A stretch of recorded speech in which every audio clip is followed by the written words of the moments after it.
एक समय की बात है।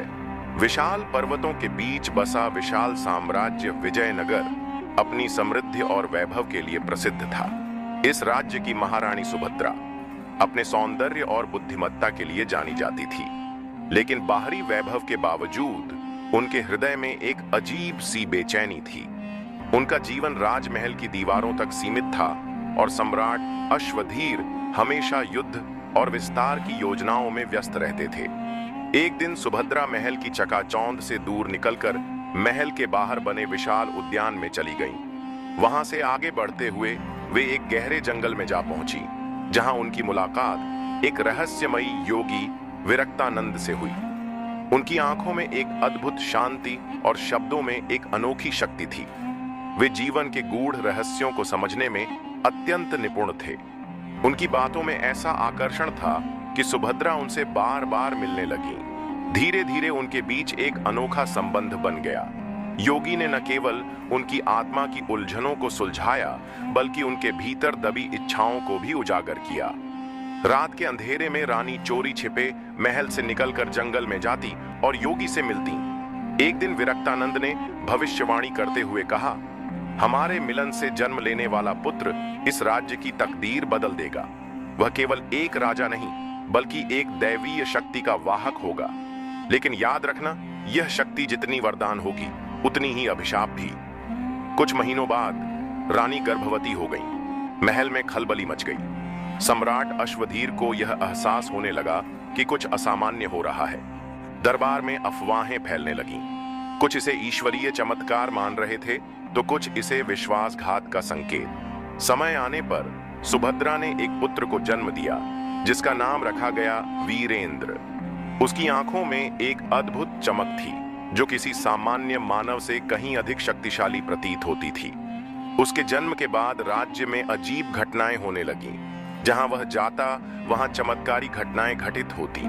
कुछ लोगों ने इसे राज्य के लिए सौभाग्य माना, तो कुछ ने इसे एक संभावित खतरे के रूप में देखा। इसी बीच पड़ोसी राज्य सिंधुगढ़ के क्रूर राजा भीमसेन को वीरेंद्र की असाधारण शक्तियों की जानकारी मिली। उसने यह समझ लिया कि यदि यह बालक जीवित रहा तो भविष्य में उसका साम्राज्य खतरे में पड़ सकता है। उसने विजयनगर पर हमला करने की योजना बनाई। जब उसकी विशाल सेना ने विजयनगर पर चढ़ाई की, तो वीरेंद्र की शक्तियां पूरी तरह जागृत हो गईं। ठीक उसी समय विरक्तानंद महल में प्रकट हुए। उन्होंने सम्राट अश्वधीर और रानी सुभद्रा से कहा, यह समय है जब वीरेंद्र अपनी वास्तविक शक्ति को पहचाने। यह युद्ध केवल महल की रक्षा का नहीं, बल्कि सत्य और अधर्म के बीच का है। वीरेंद्र ने अपनी अलौकिक शक्तियों से एक ऊर्जा घेरा बनाया, जिससे शत्रु सेना के हथियार निष्क्रिय हो गए। भीमसेन भयभीत हो गया और चिल्लाया, यह सब तुम्हारा किया धरा है योगी। तुमने इस बच्चे को मेरी बर्बादी के लिए उत्पन्न किया। विरक्तानंद ने शांत स्वर में उत्तर दिया, तुम्हारे अपने कर्म ही तुम्हारी बर्बादी का कारण है। यह बालक केवल सत्य और धर्म का प्रतिनिधित्व करता है। वीरेंद्र ने अपनी शक्ति का उपयोग करते हुए शत्रुओं को पराजित कर दिया, लेकिन उसने भीमसेन को मारने के बजाय निर्वासित कर दिया।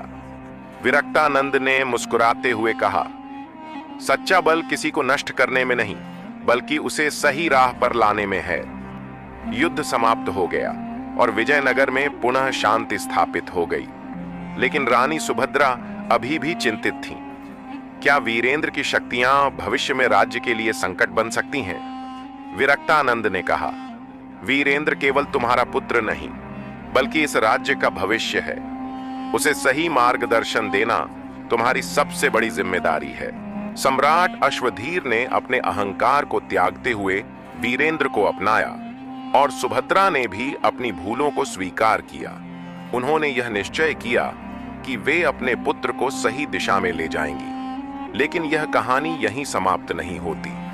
वीरेंद्र की दिव्य शक्तियां, राज्य के भीतर षड्यंत्र और नए शत्रुओं की कुटिल योजनाएं, इन सब से सामना अभी बाकी था।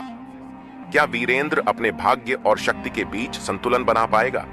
क्या विरक्तानंद का मार्गदर्शन उसे एक आदर्श शासक बना पाएगा, या फिर यह शक्ति राज्य के लिए विनाशकारी सिद्ध होगी? इस रहस्यमयी कथा का अगला भाग जल्द ही सामने आएगा।